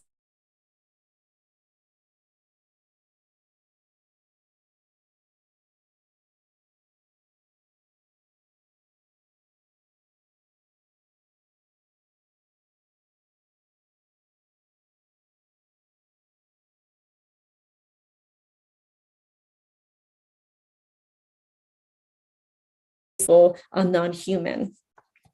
And with this last point, I'll move to some of to my support of Strike MoMA and a call for post-MoMA futures. So one of the important points for me that is central to Strike MoMA is the emphasis on interconnected struggles. In the Central American context, and I just gave you a few examples, artists and activists are fighting the violence of settler colonial and racial capitalist order. They're fighting the nation state and its practices of social cleansing, and they're fighting anti-Black and anti-Indigenous violence and femicide. And specifically, they're fighting the ongoing criminalization of people and the carceral system. All of these types of violence are practices of dehumanization for the purpose of elimination to facilitate and further the project of colonialism and empire through extractivism, land theft, and dispossession of peoples. While these artists create and fight from Central America and from a Central American position, the systems of violence they combat are not unique to the region. They're not inherent to Central American people. They are global. So if one is truly invested in decolonization and liberation of its people, how could we not think about these issues also in Palestine or in Turtle Island or in the Philippines or in Haiti or throughout various parts of the global South? And how could one ignore the role of institutions who exist because they benefit from the racial capitalism and extractivist violence, or are either complicit or the main perpetrators of such violence? How could one ignore that many of these institutions, including museums and the universities, were made for the elite who also benefit from colonialism and empire? Strike MoMA departs from these global interconnected struggles, exposing how systems of violence are interconnected, including in the art world. Strike MoMA exposes the oligarchy of the art world, who sit on museum boards doing their dirty work, entangled with practices of extractivism, with productions of weapons of war and other forms of violence, while hiding behind the facades of museums and hiding behind the myth of art as culture and as a gift to society. What we see is that the big museum institutions are not just a product of colonialism that were built off the theft of indigenous lands, objects, and peoples, but that these institutions are still colonizing machines, reinforcing colonial systems. They may seem like an impossible system to combat, to liberate ourselves from, to make way for reciprocal or collaborative art worlds, which is perhaps why for many scholars, it is easier to study decolonial aesthetics than to truly engage in its praxis. But once it is clear that war, genocide, extractivism in the university and museum are collaborators in the colonial project, it becomes clear that our resistance must also be collective, and that will open possibilities for collaboration, true solidarity, reciprocity, and care as central to liberation. When we are united through our interconnected struggles, we realize, at least in these examples that I gave you, that in Central America, like in Palestine, like in Turtle Island, and all over the global South, we're all fighting the same system. Strike MoMA has become a very important platform to truly connect sites of struggles around the world that are fighting the same systems of colonialism and empire, while combating the hegemony of the colonial art world, because these two are interconnected systems of oppression. And that understanding is more powerful and more empowering for people around the world. And this is precisely why, for me, it was important to as part of the working group of curators and decolonization and educators for decolonization, to speak out against the extractivist practices of the Cisneros in MoMA. And the Cisneros, I'm sure many of you know, has a monopoly over the Latin American art world. It is a very important institution that not only shapes resources, collections to museums, artists, and visibility, research projects, but also it is part of an exclusion project. The Cisneros as an entity has a mega wealth of money that allows it to do this. Patricia Fez de Cisneros is on the board of trustees of MoMA. And so there's these connections to the museum, but a lot of that wealth comes from the extractivist practices and economies that they're engaged in. So for instance, Gustavo Cisneros is on the board of trustees of an extractive mining company that has been doing this type of violence in the Dominican Republic specifically. And this is where it was important for me to come in and expose this connection between the art world, the museum, and extractivist practices in Latin America, because it is such a hypocrisy to use art as a way to hide crimes against humanity that this extractivist company is engaging in, not only in the Dominican Republic, but that it has the history of doing this in many other parts throughout the Americas. So for me, it was important to put this idea, this work with decolonization and liberation, my dialogues with artists, but also as an art historian within the university to expose this type of violence, which may have repercussions for some people, but it goes beyond subject matter, right? Decoloniality as a subject matter and actually decoloniality as a praxis. But importantly, the Cisneros Foundation is just one example, one entity of one mega wealth family and its connections to violence in Latin America, but also to its role in the museum. And like this, there are many, many others, right, who are also invested in this colonial violence and then must also be exposed. So for me, the role of the, as a person is to fight against these colonial practices. And since I'm an art historian, is to also use my resources, my space to actually combat that in any way I can, which is either through writing, through research, through collaborations with artists, through education, and in support of organizations like Strike MoMA, who are at the forefront of doing this work. And the most important thing is those interconnected struggles, right? So I gave you a lot of the Central American context because it is so connected to what's happening in the Dominican Republic. It is so connected to what is happening in other parts of the world. And I'll just stop there because I know we'll open it up to conversation and I'm sure people will have questions and then it'll be a little bit more organic. Thanks so much, Kency. Yes, we will be accepting questions through the Zoom chat and the YouTube chat. But first of all, I want to thank you for your contributions, which effectively broadened our conceptions of violence, sort of recentering from the global south, how we think about violence beyond the paradigm of war. And also in your contribution, as well as Nitasha's, really elaborating other possible methodologies, to use a somewhat academic term, which has really been key to some of the projects we've been doing here through Gill and other groups, as Paula put at the beginning, to sort of map methodologies that transform the conditions of violence, create archives as sort of as possibilities for redistributing the status of knowledge. And both of you offered so many different forms of thinking methodology, structurally in a de-assimilationalist perspective, beyond sort of institutional critique, mapping, thinking beyond the nation-state framework, which is a big challenge for IR and all of our IR students here that are always encountering sort of the limits of statist frameworks to think about globalization and interconnectedness today. So thank you so much for opening that up for us and also bringing in the role of art and aesthetics to think about the possibility of anti-colonial reconfigurations of visuality. That's something that's really been also central to conversations around here. There's a key reference here in Brazil, the work of J. Mombasa. Not sure if you are familiar. That works a lot on the redistribution of violence, questioning and putting forward the right to opacity in order to dislocate sort of the impossibilities of visibility and invisibility as ways of inserting people into these very same systems and institutions that both of you challenged. So I think we'll have a really powerful space here to challenge our thinking, and we welcome everyone who's here to bring in their own experiences, reflections, questions. Of course, if there are any doubts, because we were working with translation with regard to specific aspects of Kency and Nitasha, or even Nelson's text I have here, I can only respond for what's written there. But we'll now be collecting questions. I believe we'll be collecting more or less 3 at a time. Is that right?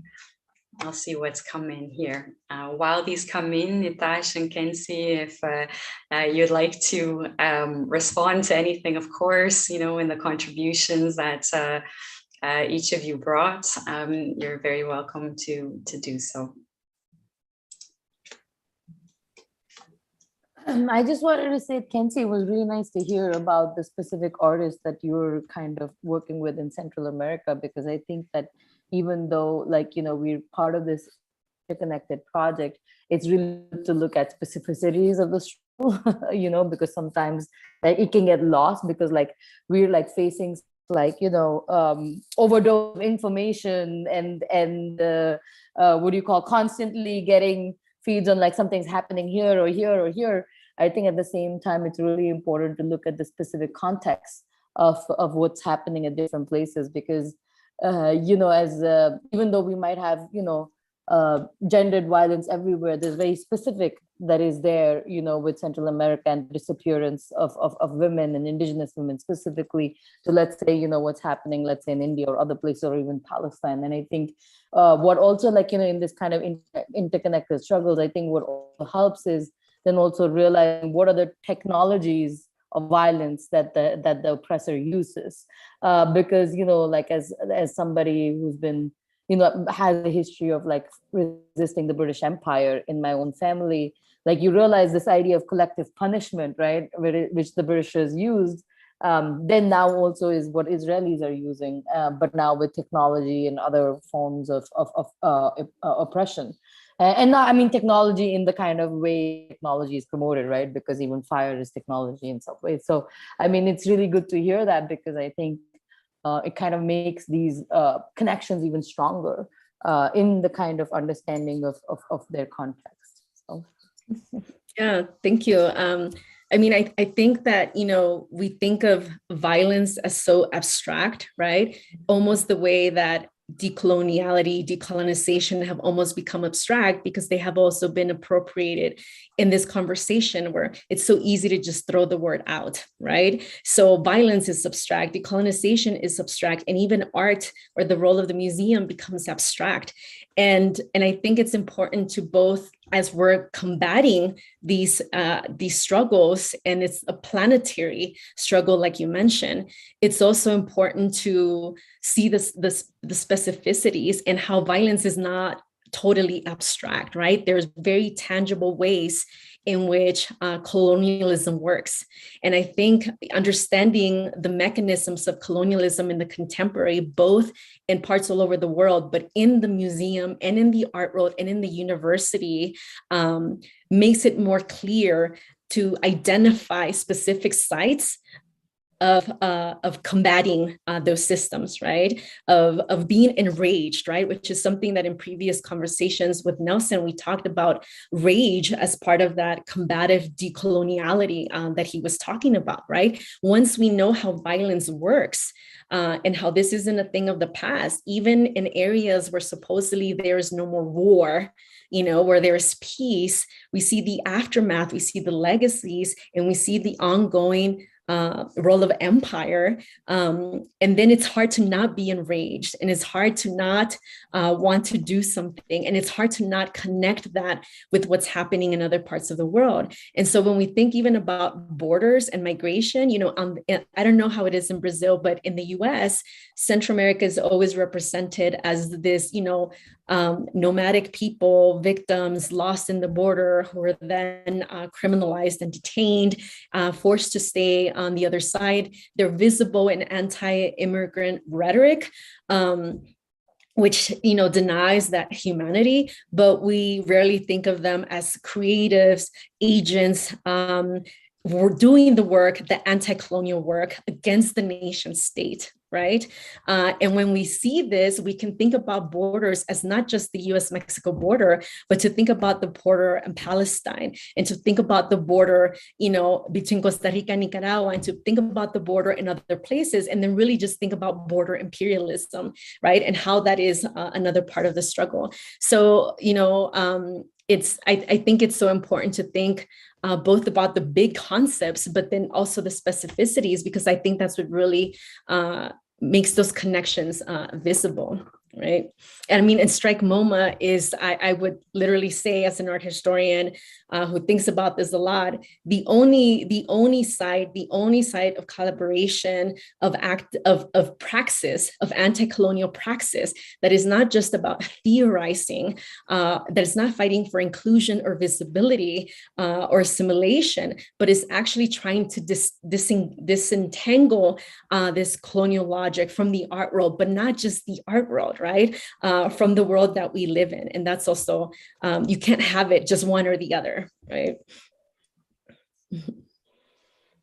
Yeah, I mean, I think one of the other things, you know, I've been thinking a lot of, in terms of, I've actually been thinking a lot about violence as well, but I was thinking about like how bureaucracy also plays a role in this violence, and like, you know, like the invisibility and the visibility.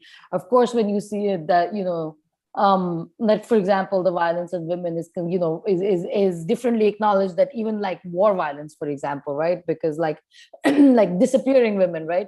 That's actually something that's not visible at all until it's made visible. And I think similarly, you know, bureaucracy, I feel like also functions that role, right? Paperwork, law, justice. I'm facing that myself. It's been 2 years since I've been like dealing with, you know, the United States immigration system. And, you know, I mean, I can't return, mainly because of the work that, you know, we've been doing. And so just like being part of this kind of bureaucratic whole, you know, but also then if you like kind of think about it in terms of just even, let's say, even if you're a professor at a university, or even if you're a curator at an art institution, like the kind of consent that we give in that bureaucratic system, right? Like the idea of grading, for example, is inherently a violent system, right? Because you're actually policing a way of thinking about the world. And you're not even producing, I mean, universities at this point are not even producing knowledge, you know, which is actually thinking about what we need to do versus just, you know, producing, what do you call it? It's almost like the factory, right? Which is producing subjects to then go back into the system and to be able to work into this system. And so bureaucracy, I feel like also is a huge part of that. Like, you know, but as like thinking about all these ways of like putting you in order, right? Putting you in the line. And I think that, you know, as we live more algorithmic lives, and we're seeing that more so with the pandemic, the moment you fall out of line with your phone, right? With your, I mean, like you become a security threat, right? Why, like, oh, if you're a university professor, are you performing your life as a university professor? How dare you step out of that line? Oh, you're an artist. Oh, wait, I saw you organizing over, like, how do you, you know? So I think that the kind of data that gets collected, and even just overall, you know, is part of that. And I think that this is why it's really important to kind of think about violence in all these different ways, so that we can also understand all the different ways where we need to act, right? It's not just in public spaces and plazas, but also in our homes, in our universities, inside our institutions, and all these different ways. Mm-hmm. I'm getting here a number of comments from some of the students and professor here, also trying to grapple with how to make sense of all of this from our own places in terms of international relations, and of course in terms of our positionality in Brazil and the many other intersecting positionalities. I'm going to bring in 2 questions, maybe to further a bit this conversation and what you've been commenting here. The first one is from Flávia Oliveira. She starts by thanking the speakers and the organizers for the amazing event, and that she would like to know a little bit more about your trajectories, how you got to work with art and your daily activism and your research. She says, as internationalists, we students are not used to working with art as part of our methodologies and overall paradigm to be inserted in this world. That's why I'm asking. Thanks again, from Flavia. And the second comment is from Marcel Capucci, who's one of the professors here in the department, who shares how Brazil has a tradition of what we call here artivism, such as Cildo Meirelles and Arthur excuse me, who use the Brazilian military regime as the basis of their social projects, defined as counter art or guerrilla art. and that this use of art needs to be recovered in the country, especially at a time when we are experiencing so many attacks on Indigenous peoples, the LGBTQI plus community, and Strike MoMA is a very welcome inspiration. We'd also like to open the microphone for whoever wants to join in with voice and image to carry through this conversation. But I think that many of us that are communicating with me here are also sort of taking a moment of silence to digest and re-elaborate what you put, because this challenge of going beyond institutional critique, of thinking abolition, is not something that our academic formation tends to train us very well in doing. We're much more accustomed to the kind of critique that sort of takes the hegemonic terms of the dispute as sort of the point of reference. And so I think in many ways, these questions are trying to grapple with how we can think about this, what we can learn from your experiences, and how we can sort of further re-elaborate our own sort of systems of reference to think through these, the kinds of violences that we deal with here. I could start with, Kency, go ahead. Okay, either or. Okay, I'll start.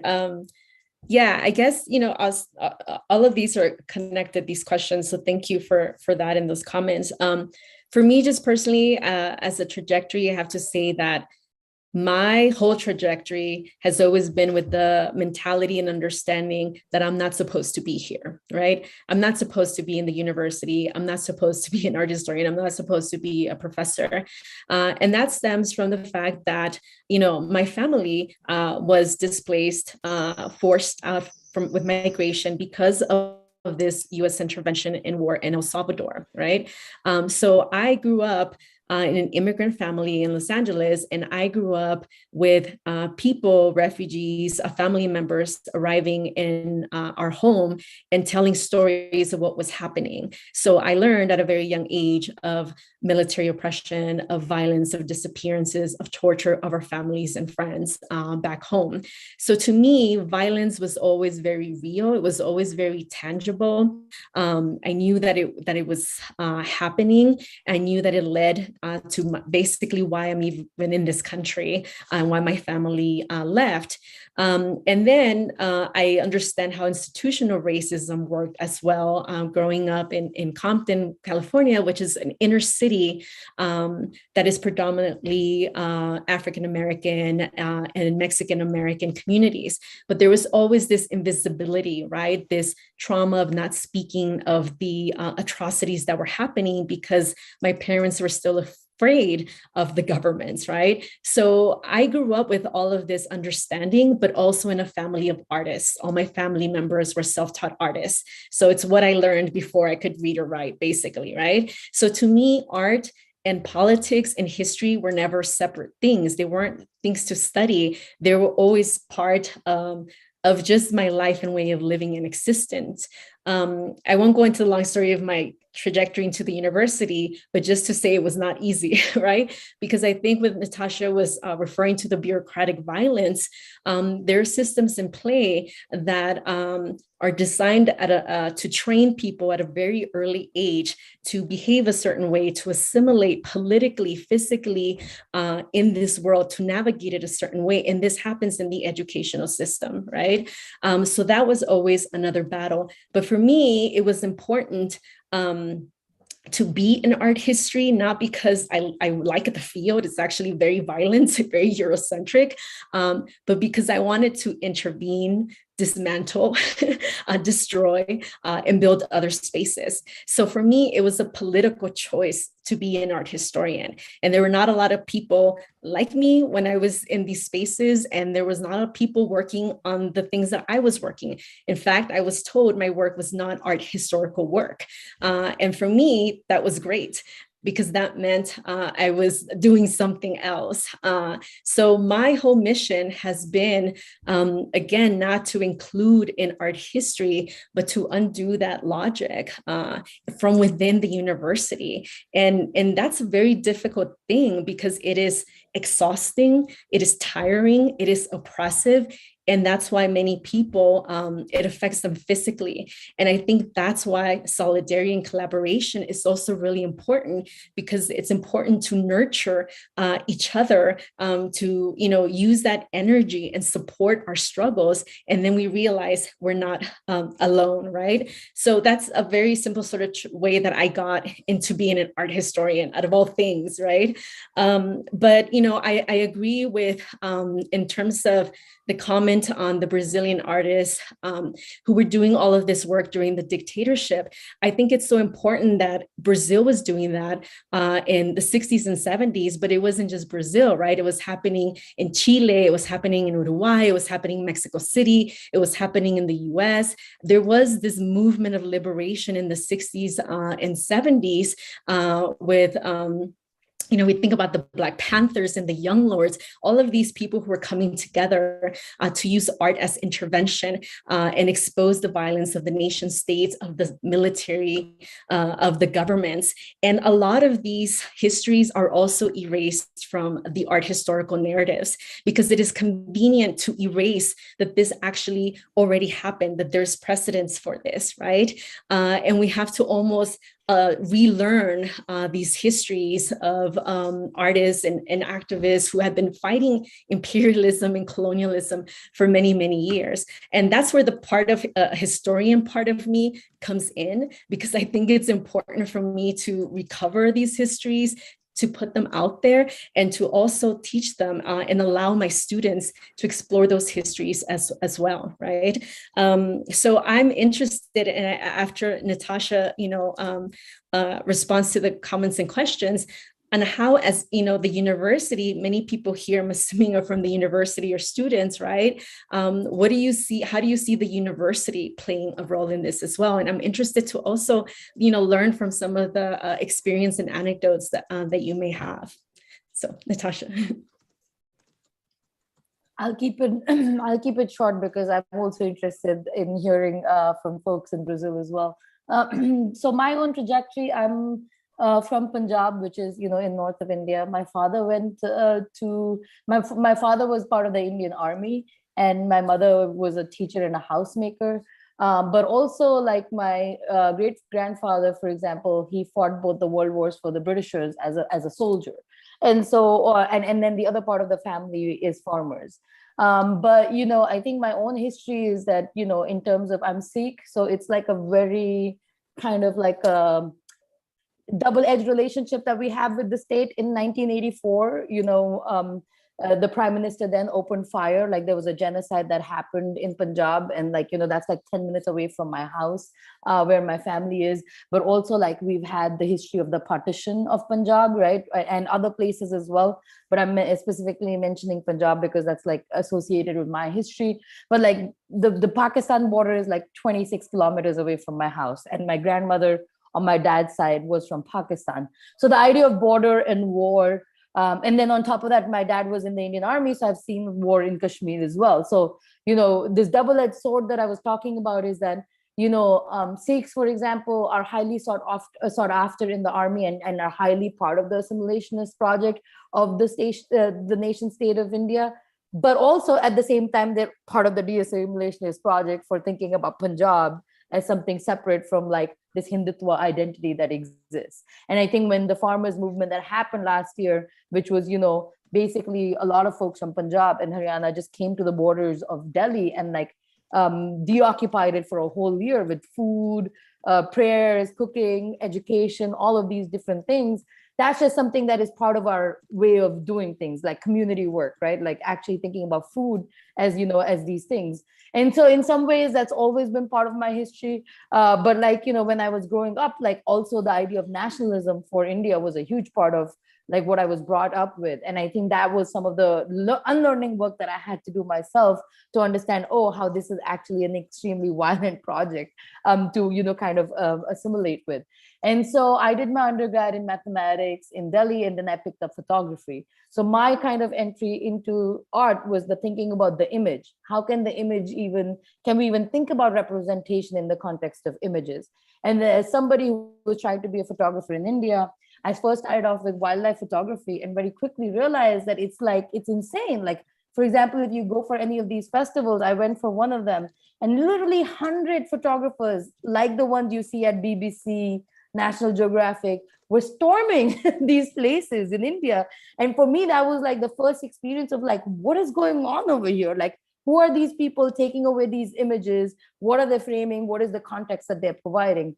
And then I started, I studied photography at International Center of Photography in New York. That's where I met Amin.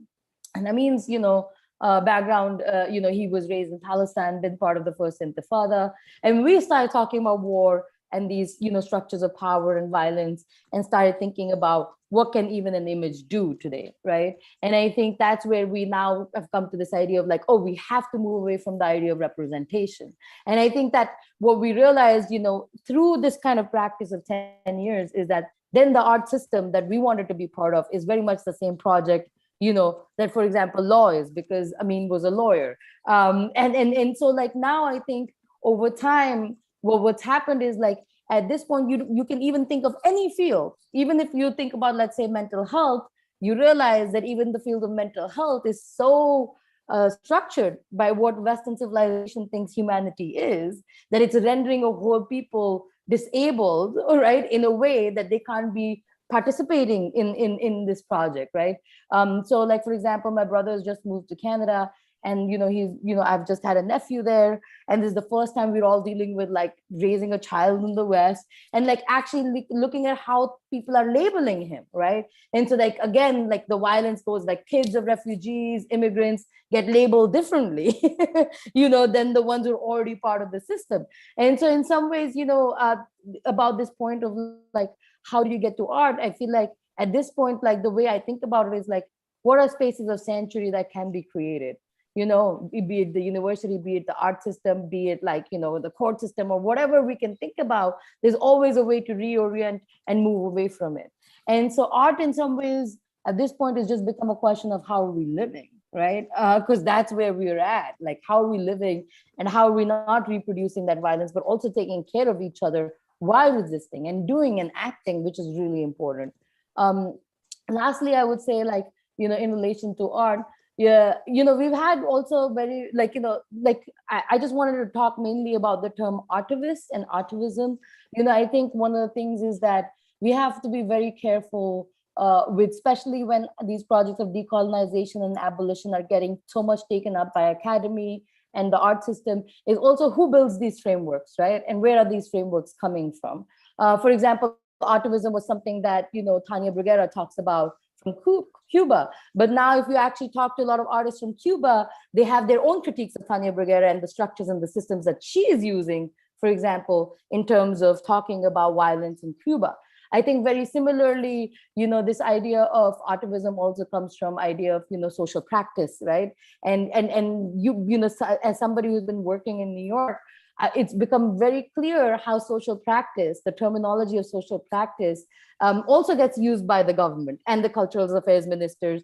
And so this is the counterinsurgency that I'm talking about, that we might not even realize it, that these words that are meant to be ours get taken, right? So now you have NYU who has an MFA in artivism or art activism and like putting students back into student debt.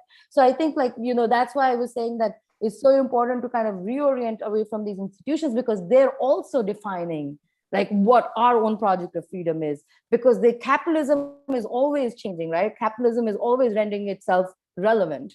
And the moment you say it's obsolete, it will quickly take over something and like package it back at you. And so I think it's really also important to think about those structures as we think about what art can do. Thanks so much, Nitasha and Kency. It's so important for us to have references, of possible trajectories and strategies of dispute. Unfortunately, our time is up, as many of our students have other commitments at once. So I'm just going to try and briefly summarize, some of different perspectives regarding what you put forward, and the question that Kency put about the role of the university. I think it's a question, that has no possible answer, but that we need to be asking ourselves constantly as a permanent exercise of critique and self-critique. No doubt our dispute here through the academy understands that the role of the university within the modern colonial state structure is one of maintaining a monopoly over sort of legitimate modes of knowledge production. Yeah, and so in a lot of ways, it's at this monopoly that we're seeking to challenge by bringing in artistic languages and methodologies. You know, the proposal of reconstructing archives to follow in Mbembe's challenges in the South African context, to think of archives not as the collection of knowledges and informations, but as the processes of redistributing the status of knowledge, that is how they're recognized or not recognized. So many of the contributions and in the chat here, some people reflecting on as well, having sort of being an experience of the lack of words to respond to what you bring. And I think that itself says a lot, actually. Oftentimes, the limits of our language here, I think of Gloria Anzaldua's challenge that oftentimes that we don't necessarily lack imagination, but we lack language. And so I think many of these different approaches and experiences and reflections that you bring in is also an invitation for us to rethink, you know, the languages, the terms, the images, the power of the images as well, and symbols and non-textual languages to broaden our understandings of violence and transformative methodologies. And so I'll give a pause instead of saying, you know, end things, because we are hopeful that this is sort of a first step in future collaborations. And once again, we want to thank Nitasha and Kency and also Nelson, who was able to be here in organizing the space for us here and to contribute as well, of course, of all of the organizers and the translators. If we have difficulty accessing language through our colonized intellectual, political, and artistic imaginaries, imagine ourselves in the position of the translators having to do this work, not of equivalency, but of course of reimagining the possibility of communication. So we want to thank once again everyone involved. And we hope to see everyone here tomorrow, 11 a.m., where we'll be able to delve into the Brazilian context, as I mentioned, through Afro-diasporic perspectives on violence and transformative approaches from a number of different community organizations that work specifically with media, as well as some artistic approaches. Thanks again, everyone, and we'll see you all tomorrow. Thank you so much. Thank you, Andrea. Thank you, everybody.